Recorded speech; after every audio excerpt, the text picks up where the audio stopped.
Bonjour à toutes et à tous. Aujourd'hui, on se retrouve pour parler des fonctions liées au verbe. Mais avant tout, il faut faire un petit rappel. Ça pose souvent problème d'ailleurs sur la différence entre fonction et classe grammaticale. La classe grammaticale, on peut appeler ça aussi nature grammaticale, c'est la même chose. Eh bien, ça correspond à l'identité grammaticale d'un mot. C'est ce qu'il est, ça ne change pas. On ouvre le dictionnaire et on voit, c'est marqué si c'est un nom, un adjectif, un pronom, etc. Alors que la fonction d'un mot dépend du rôle qu'il joue dans une phrase. La fonction peut changer. Prenons les deux phrases des exemples. Donc, tu regardes la vidéo est intéressante. La vidéo, ça restera toujours un déterminant, ici article défini, qui est suivi d'un nom, et donc ça forme un groupe nominal. Dans les deux phrases, c'est le cas. La classe grammaticale du mot ne change pas. En revanche, la fonction change. Tu regardes quoi? La vidéo. La vidéo ici est COD. Alors que dans la deuxième phrase, qu'est-ce qui est intéressant? C'est la vidéo. Ok? Donc, ici, c'est le sujet. La fonction d'un mot, eh bien, change en fonction, justement, du rôle qu'il joue dans la phrase. On va commencer par les fonctions essentielles, c'est-à-dire que sans eux, la phrase n'a pas de sens, il n'y a pas de phrase. En fait, elle n'existe pas, ça n'a ni queue ni tête. On va commencer par la plus simple, c'est-à-dire le sujet. En effet, sans sujet, pas de phrase. Le sujet, il fait l'action ou il se trouve dans la situation exprimée par le verbe. Pour le trouver, on pose la question soit qu'est-ce qui plus le verbe, soit qui est-ce qui plus le verbe, et on trouve ainsi le sujet. Par exemple, il regarde la vidéo. Qui est-ce qui regarde la vidéo? C'est il. Émilie part aujourd'hui. Qu'est-ce qui part aujourd'hui? C'est Émilie. Donc là, on peut voir que le sujet, il peut prendre différentes formes, différentes classes grammaticales, justement. C'est soit un pronom, soit un nom, ça peut être des groupes nominaux, notamment. Maintenant, on va parler des compléments d'objets. Les compléments d'objets, eh bien, ils se trouvent après des verbes appelés transitifs. Un verbe transitif, il accueille des compléments d'objets. Voilà, c'est l'inverse des verbes intransitifs où il ne peut pas y avoir de complément d'objet après. Par exemple, je nage, on ne peut pas dire je nage quelque chose, ça ne va rien dire. Je voyage quelque chose, ça ne veut rien dire non plus. Il pleut, bon, bah, il pleut de la pluie, on ne dit pas ça non plus. Donc il y a des verbes intransitifs qui n'acceptent pas en fait de complément d'objet et des verbes transitifs qui les acceptent. Les verbes transitifs directs accueillent des compléments d'objet directs, les fameux COD. Et pour le trouver, il faut poser la question qui ou quoi après un verbe d'action. Et là, j'insiste sur verbe d'action, puisqu'on verra juste après que après un verbe d'état, il n'y a jamais au grand jamais de COD. Donc d'abord, on se pose la question je mange un gâteau, manger, c'est un verbe d'action, d'accord. Je mange quoi? Un gâteau est un COD. Ok? Il faut faire attention parce que le COD, ça peut être un groupe nominal, mais ça peut très bien être un pronom. Par exemple, je mange quoi? C'est le. Et là, le COD se trouve avant le verbe. Donc, il faut faire attention. Le COD ne se trouve pas toujours après le verbe, il peut très bien être avant. Il y a aussi des verbes transitifs indirects qui vont accueillir des compléments d'objets indirects. Et pour le trouver, il faut poser la question de qui, de quoi ou à qui, à quoi après le verbe. Donc, par exemple, le cadeau plaît à qui? À Albertine.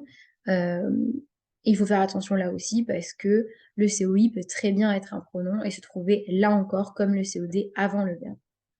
Donc là, les verbes, il y a certains verbes qui peuvent être même à la fois transitifs directs et indirects. Par exemple, offrir, j'offre un cadeau à quelqu'un. Donc, j'offre quoi? Un cadeau à qui? À quelqu'un. Donc, il y a des verbes qui peuvent très bien admettre les deux compléments d'objet. Maintenant, on va s'intéresser à l'attribut du sujet. Et l'attribut du sujet, il apporte des informations sur le sujet, comme son nom l'indique. Et là, il faut faire attention parce qu'il est employé après un verbe d'état. Les verbes d'état, il y a toute une liste que vous connaissez sans doute déjà. Être, sembler, demeurer, rester, avoir l'air. Voilà, il en reste encore d'autres.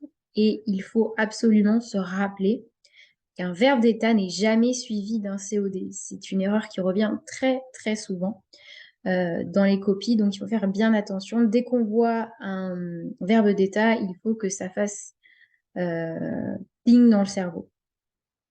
L'attribut du sujet, il peut être de plusieurs classes grammaticales. Ça peut être un nom, il est mécanicien, ou un adjectif, elle est drôle. Un dernier type de complément essentiel dont on ne parle pas beaucoup, ce sont des situations très particulières, mais je les évoque pour que vous le sachiez. Il y a les compléments essentiels de lieu et de temps. Contrairement aux compléments circonstanciels, ces compléments-là, ils peuvent pas être supprimés ni déplacés. Ils vont exprimer le lieu ou le temps, mais si on les enlève, en fait, la phrase ne veut plus rien dire. Je vais à Paris, bon, je vais, ça se dit pas. J'habite à Saint-André-de-Cubzac, j'habite, ça se dit pas.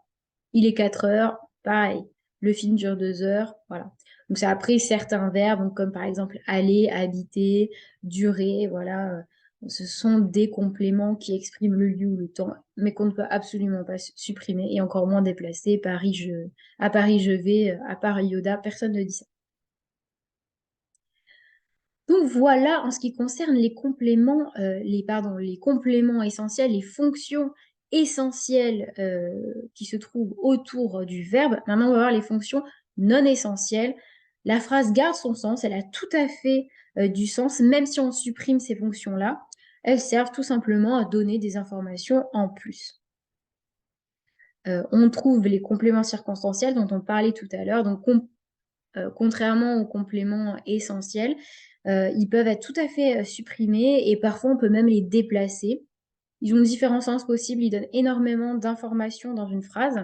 Donc là, il y a un tableau, ça peut très bien exprimer le temps, le lieu, la manière, pardon, le moyen, la cause, le but, la conséquence, la concession ou la comparaison. Donc là, à chaque fois, vous avez les questions. Donc on voit très bien qu'on peut supprimer ces compléments-là. Cela se passait au fond d'un bois la nuit, donc ça se passait où? Pardon, ça se passait quand? La nuit. Voilà. On peut très bien le supprimer. Cela se passait au fond d'un bois. On a une information en moins, mais la phrase garde son sens. Et on peut aussi le déplacer. Cela se passait la nuit au fond d'un bois. Donc là, ça marche tout à fait. Et donc là, je vous laisse, si vous souhaitez, faire pause et regarder plus en détail ce tableau. Et en règle générale, ces compléments-là ne posent pas énormément de soucis. Et on termine avec le complément d'agent. C'est un complément qu'on trouve uniquement dans les phrases à la voix passive. Donc une phrase à la voix passive, je rappelle très rapidement que c'est une phrase où le sujet subit l'action. Il ne fait pas l'action, il le subit. Et donc, quand on a une phrase où le sujet subit l'action, si on veut exprimer celui, celle qui fait réellement l'action, on va utiliser le complément d'agent. Mais il n'est absolument pas essentiel à la phrase. Elle peut tout à fait exister sans ce complément d'agent. Par exemple, la souris est mangée par le chat. La souris, eh bien, subit l'action d'être mangée. Et on aperçoit le complément d'agent qui est introduit par la préposition par le plus souvent. Et parfois, on peut l'utiliser avec de. Par exemple, je suis aimé de quelqu'un. On peut prendre un autre exemple. Le suspect est arrêté par la police. On peut tout à fait avoir des titres de journaux où le suspect est arrêté ou le suspect a été arrêté. On n'a pas forcément le complément d'agent. Ça donne une information en plus. Eh bien, écoutez, je crois qu'on a fait le tour des fonctions grammaticales liées au verbe. J'espère que tout a été clair. Je vous remercie de votre attention et je vous dis à plus tard pour une nouvelle vidéo.